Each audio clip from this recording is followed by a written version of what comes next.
Diversity Bingo 2017 happened last year, and I participated in that, and I made a whole TBR video with all the books that I wanted to read for this challenge, I guess, which I can link down below in case you want to watch that. For this video, now that 2017 is over, I thought I would tell you which books I actually read for each challenge / prompt. I will say right away, I did not complete the entire bingo sheet since I did get kind of in a reading slump the second half of the year, but I'm still pretty happy with what I read, and I will continue to read diverse books that I chose for this.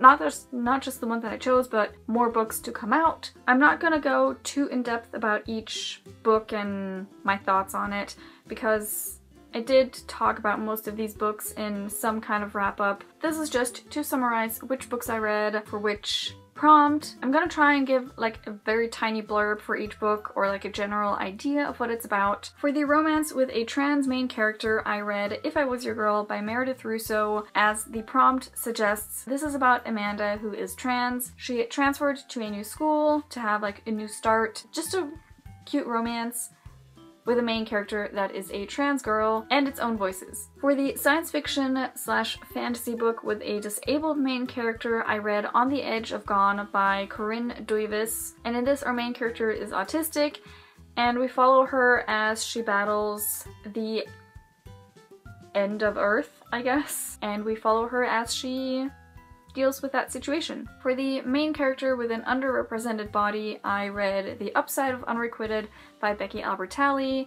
Our main character, Molly, is fat, and we follow her as she deals with having crushes and actually telling people that she has a crush, which she never did. She always kept her crush a secret because she was afraid of rejection. For a book with a neurodiverse main character that has own voices, I read Queens of Geek by Jen Wild. And in this, one of our main characters, I think it was Taylor, she has Asperger's, and we follow her and her two best friends, Charlie and Jamie, as they attend a convention. For a retelling with a main character belonging to the LGBTQIA+ community, I read Ash by Melinda Lowe. This is a female-female retelling of Cinderella. For a book with a bisexual main character that has own voices, I read How to Make a Wish by Ashley Herring Blake. As the prompt suggests, our main character is bisexual.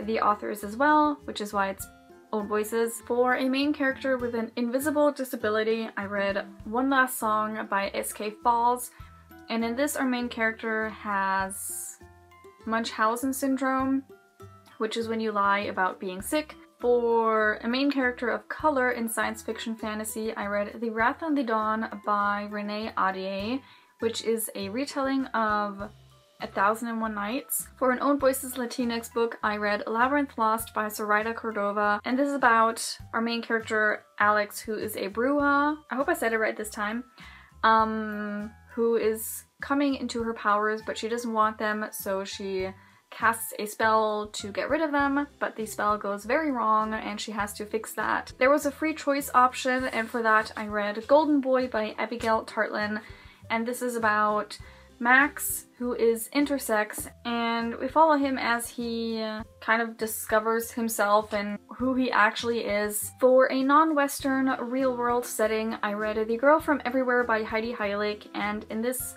we follow our main character as she travels through time on a ship. A big part of this book takes place in Hawaii. For an Own Voices book, I read Coffee Boy by Austin Chant. This is a novella about a transgender guy starting at this new firm as the Coffee Boy. For a main character with chronic pain, I read Far From You by Tess Sharp. Not only does our main character have chronic pain, she deals with drug addiction, and she's bisexual. She's dealing with losing her best friend who was murdered, and she's trying to figure out who did it. For a book with an Arab main character that is Own Voices, I read A Bottle in the Gaza Sea by Valerie Senati. This is about the unlikely communication between an Israeli girl and a Palestinian,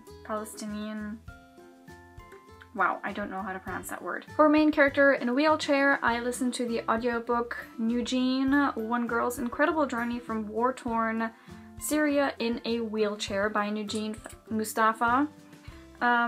So this was a nonfiction book about Nujeen traveling from Syria to Germany, all in a wheelchair. For a book by an author of color, I read The Hate U Give by Angie Thomas. This is all inspired by the Black Lives Matter movement, and it's about Star, who witnesses her best friend being shot by a police officer, so very relevant. For a biracial main character that is own voices, I read Starfish by Ekimi Dawn Bauman, and our main character as well as the author are Japanese American. For a black main character that is own voices, I read Tiny Pretty Things by Sona Sharapatra and Danielle Clayton. In this book we follow three girls attending an elite ballet school, and they get very competitive. For a main character that is on the ace spectrum that is own voices, I read Interface by Lucy Mihailich. While the main character being asexual wasn't a theme in this book, the author has said that she figures out that she is asexual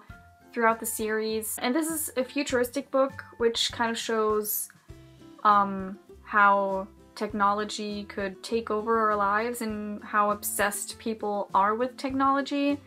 Kind of like Black Mirror, I guess. For a contemporary world arranged marriage, I read When Dimple Met Rishi by Sandhya Menon. This is about Dimple, who wants to go to college, and her parents are kind of on her back to find the perfect Indian husband, but she's not interested in that. While she attends this summer program, she meets Rishi, who her parents want her to end up with, because their parents know each other and they kind of set something up, but she doesn't know about it. For a book with a person of color on the cover, I read Always and Forever Lara Jean by Jenny Han. This is the third book in the To All the Boys I've Loved Before trilogy. And lastly, for an immigrant or a refugee main character, I read A Long Walk to Water by Linda Sue Park. And in this book we have two timelines, one in 2008 and one in 1985, and they take place in Sudan. Yeah, and their stories kind of intertwine. So those were the books that I read for Diversity Bingo 2017. This is what my finished bingo sheet looks like. I did get one bingo, which I was very satisfied with.